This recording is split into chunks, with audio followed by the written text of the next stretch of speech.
Hey feisty kittens, it's me, it's Courtney with Straight from the Hip with Courtney Jones. And I just wanted to pop in really quick. I just wanted to address something that I've been seeing in the news, or that I hadn't been seeing in the news, and that I was kind of concerned about concerning the COVID-19 virus, and not really seeing it being talked about a lot. Now, it does seem like over the past couple of days, a lot more is being talked about, but there was an aspect of the infection rate across the U.S. that I don't think anybody was really talking about. And it's really concerning the high rate of the infection and death rates of people within the African American and more or blacks and browns and more poor communities that may be lacking certain resources. But it seems like in a disproportionate amount, these numbers are showing that it's really affecting the African American community across the country in very disproportionate and very high rates. So one of the things that I've been looking at this over a number of weeks now and not really seeing anything being talked about it. And then I believe Van Jones was talking about it on CNN a couple of days ago. And so I was glad to see that, but I still was not seeing the numbers. I had read a report a few weeks ago that from a medical doctor who was kind of concerned that there was not reporting coming back when they were doing these the testing, as far as specifying or a race or ethnicity specification. So they weren't really, they knew kind of age and some demographics as far as who was actually being infected and who was being treated, but at the same time, and even the death rates, but they weren't given specifics as far as race and ethnicity. So it was kind of hard to isolate what was happening. And so she had expressed some concern and wanting to see more of that data collection. And this was a couple of weeks ago. So again, like I said, I was kind of hadn't seen anything.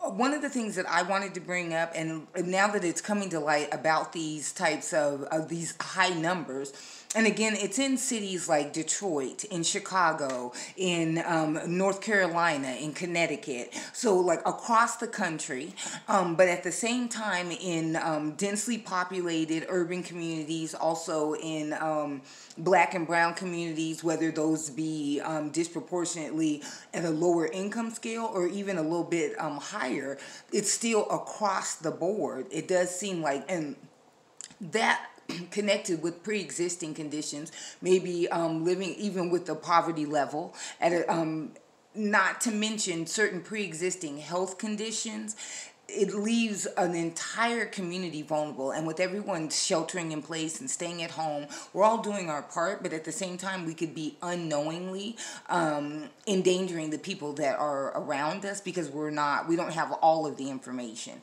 And granted, every day we're learning new things about this virus, but one thing that I'm not seeing a lot of is the all of the symptoms of the coronavirus. Now, we are hearing the two main ones about the fever, about the dry cough, but I was in the research that I've been doing, and it seems to be a number of factors.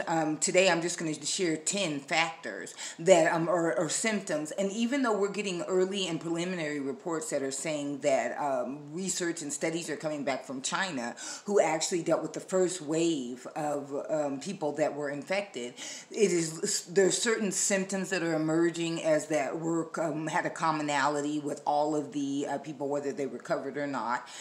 They're looking at certain things. So these factors are being contributed to these indicators. They're able to see a little bit faster who could be potentially a carrier, even if they are asymptomatic. And these preliminary reports are saying that a lot of people are testing positive, but they were asymptomatic before they actually tested. And I think that that's some of what we've seen, like with the NBA player here in the U.S. who was asymptomatic but is testing positive.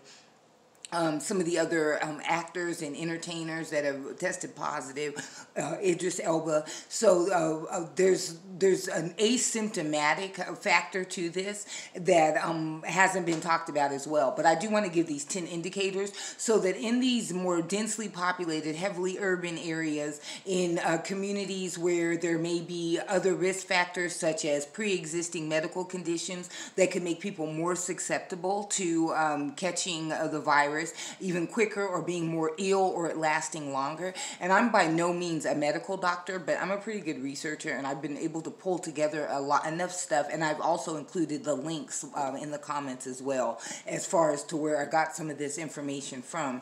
But there's a few, I just kept wondering, why aren't we hearing about more of the symptoms? They kept saying that there were the two most common, but it helps to know all of the symptoms, and especially if, like I said, if we're sheltering in place, we're staying at home, which a lot of cities across the world are doing, and we're actually in close contact with family members, with children, with older adults. It really helps to understand what all of the risk factors are so that we can plan for the optimum health, and to make sure that we can stay as healthy as possible even as we're sheltering in place.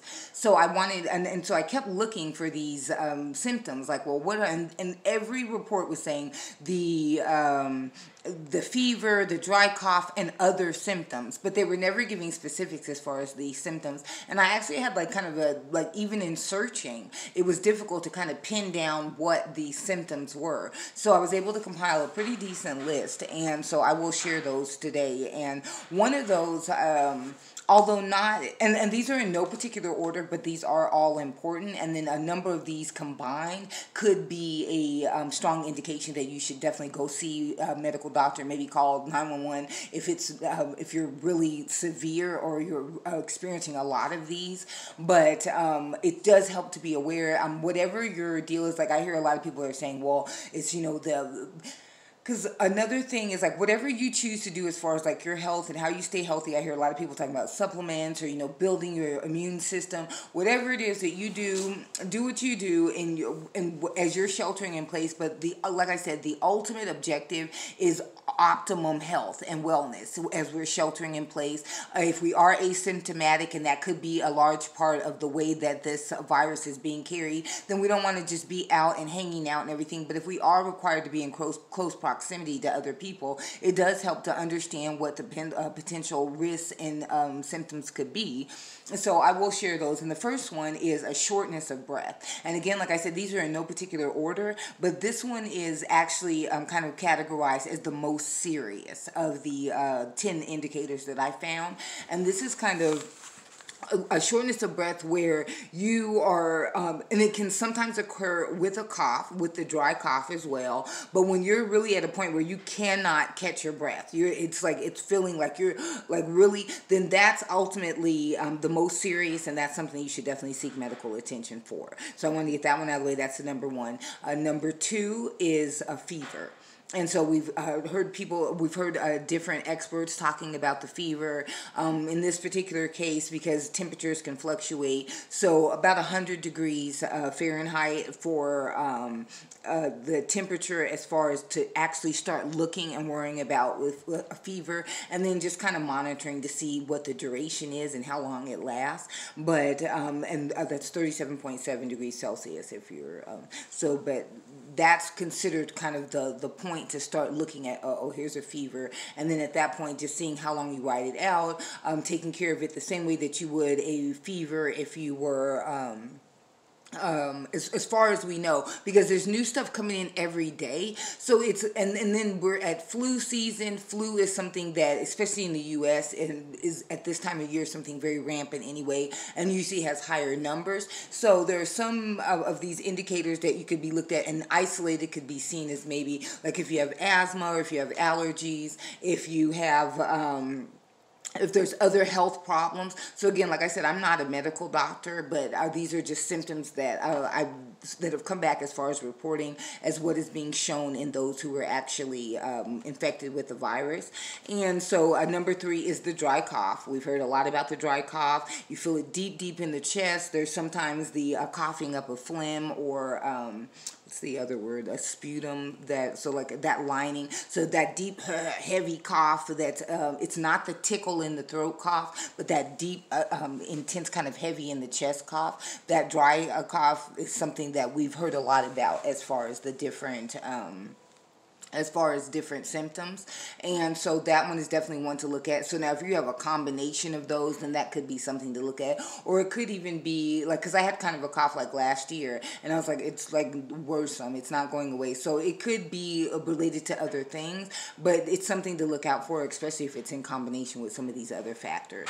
So number 4, which I thought was really interesting, Cuomo, I just think his name is Chris Cuomo, from CNN, who has been experiencing, is actually has tested positive for the COVID-19. He's self-quarantining. He's isolated in his basement so that he doesn't infect his family. And he's been kind of like broadcasting a little bit about what he's been going through. And so he actually detailed a very like intense bout of the chills and body aches, to the point where he was having hallucinations. But number 4 with the chills and body aches, for the most part, having those kind of chills, the chattering of the teeth, can be accompanied by a fever, but not necessarily. And it can be, like I said with Chris Cuomo, very intense, where he was having hallucinations. He was hearing voices, like he was seeing things. So it was very, very intense, and his was lasting for a lot of hours. And I think he said that like his fever was lasting like 18 hours. So he was really experiencing a very intense bout of this COVID-19 virus,